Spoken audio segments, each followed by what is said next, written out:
image is called Raft. It's from about 2012, 2013.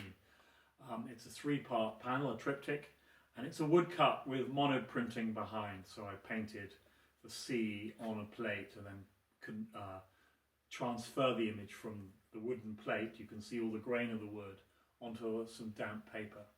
And then later on, over the top, I inked up some more detailed cut-up, jigsawed up pieces of wood and plonked them over the top. And it was influenced by Alex Hartley's brilliant piece called Dropper, which was an installation he did behind Victoria Mirror's gallery in London. And he, like me, I think, was very influenced by Buckmaster Fuller, who, after the war, was trying to solve a lot of the world's problems of accommodation in building and constructing and designing accommodation buildings built as cheaply as possible. And he came up with this geodesic design. And at the same time, in the 70s, I've been very interested by NASA and exploration of the moon. And while all that money was going into the Apollo program, there was also a counter movement in America, a Back to the Earth movement, where people were living in communities, sort of utopian communities in Arizona, trying to eke out a living in as cheap a way as possible with recycled materials.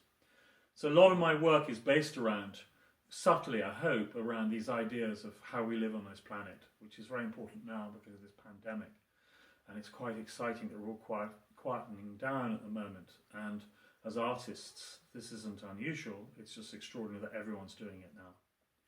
So here we have a figure, me I suppose, on this quest. I think I just read Cormac McCarthy's The Road, and I was very dark about that, but I was very interested in this idea of how to convey a sort of figure in the huge open universe going out to try and almost impossibly find something.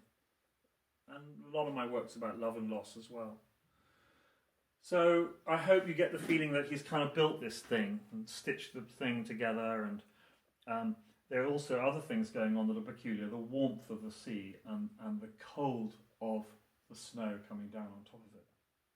And I needed the space between panels to create this sense of isolation.